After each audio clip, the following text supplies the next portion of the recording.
आइए बिना किसी देरी के सीधे इस कहानी की गहराई में उतरते हैं। विष्णु पुराण में दर्ज एक ऐसी दुनिया की कल्पना कीजिए जहां धर्म अपनी आखिरी सांसें ले रहा है और चारों तरफ बस अधर्म का घना अंधेरा छा चुका है।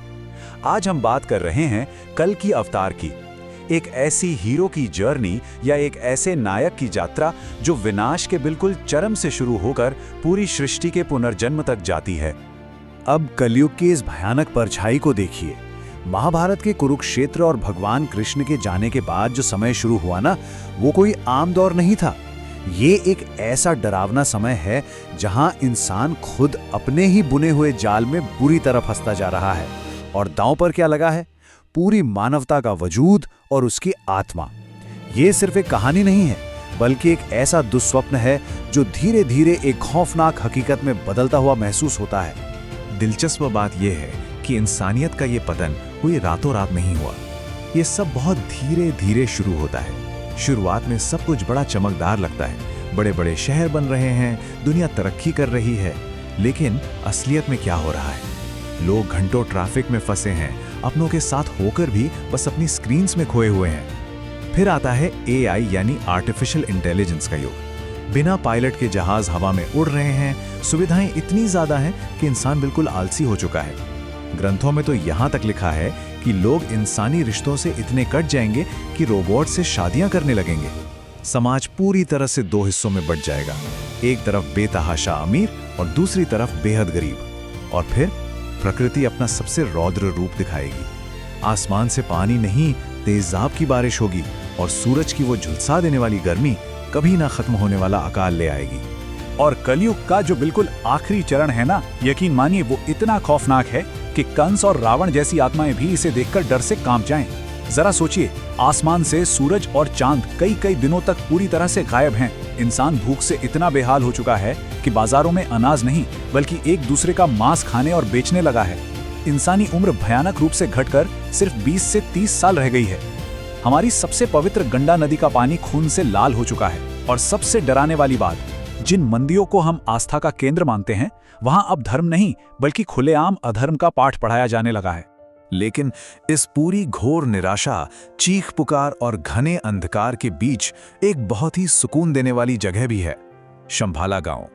कलयुग की इस पूरी तबाही से बिल्कुल अछूता शांति की गोद में बसा एक छोटा सा गांव, जहां आज भी लोग संगीत और कला में मग्न हैं। और यहीं रहते हैं विष्णु यश और उनकी पत्नी सुमति। ये वो दंपति हैं जिन्होंने अपना पूरा जीवन बस धर्म और निस्वार्थ भक्ति के लिए समर्पित कर दिया है।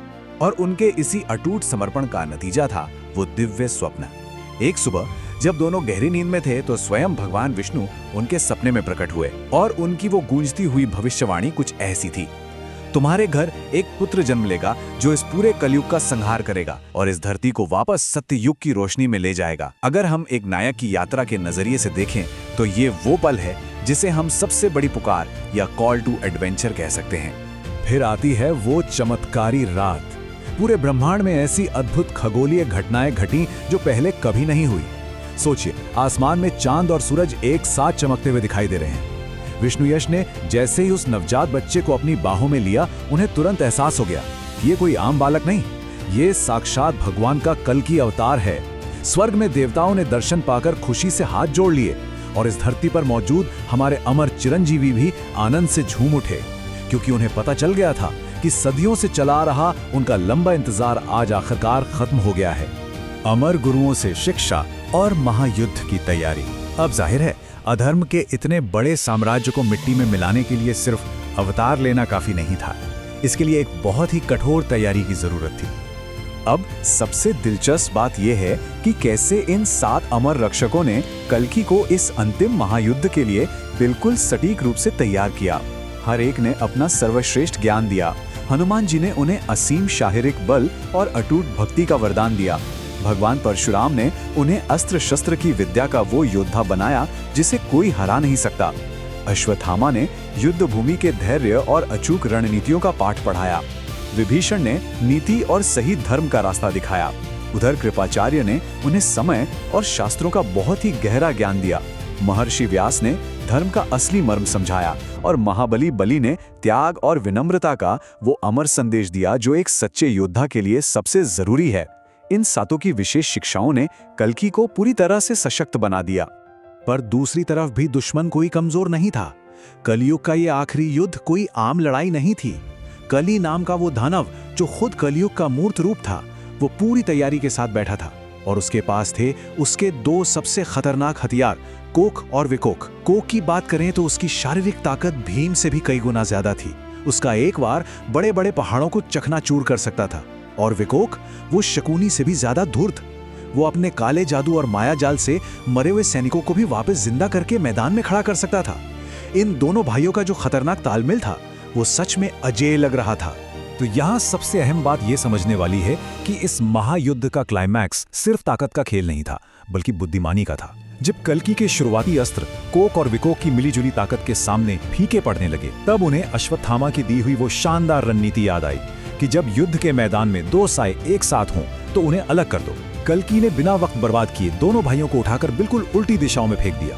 जैसे ही उनका वो खतरनाक तालमेल टूटा, वो धराशायी हो गए। अपने सेनापतियों को गिरता देख कली खुद सामने आया और ठीक उसी पल कल्कि ने भगवान परशुराम के ज्ञान का स्मरण किया और चिरंजीवियों के आशीर्वाद से ब्रह्मास्त्र का संधान कर दिया और एक ही झटके में कली और उसके अंधकार का हमेशा के लिए विनाश कर दिया।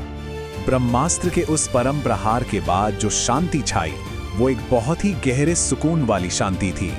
कलयुग के उस घोर अंधकार और विनाश का हमेशा हमेशा के लिए अंत हो चुका था और फिर इस धरती पर उस स्वर्णिम युग यानी सत्य युग की शानदार वापसी हुई। इसके बाद भगवान कल्कि का विवाह देवी पद्मावती से होता है और उनके दो पुत्र जन्म लेते हैं, जय और विजय। ये पूरी तरह से एक नए युग की खूबसूरत सुबह थी, जहां इस धरती पर धर्म की जड़ें एक बार फिर से मजबूती के साथ स्थापित हो गईं। विष्णु पुराण की ये महागाथा हमें सिर्फ एक पुरानी पौराणिक कहानी नहीं सुनाती, बल्कि ये हमें समय के उस चक्र के बारे में बताती है जो लगातार घूम रहा है। अब जरा आज की दुनिया को देखिए। एआई पर हमारी बढ़ती निर्भरता, रिश्तों के बीच बढ़ती हुई दूरियां, बिगड़ता हुआ पर्यावरण और तेजी से गिरते हुए नैतिक मूल्य, इन सब को देखकर एक बहुत ही बड़ा सवाल उठता है। क्या हम अनजाने में ही सही कलयुग की इन गहरी होती परछाइयों के बीच पहले से ही जीना शुरू कर चुके हैं? ये सच में सोचने वाली बात है।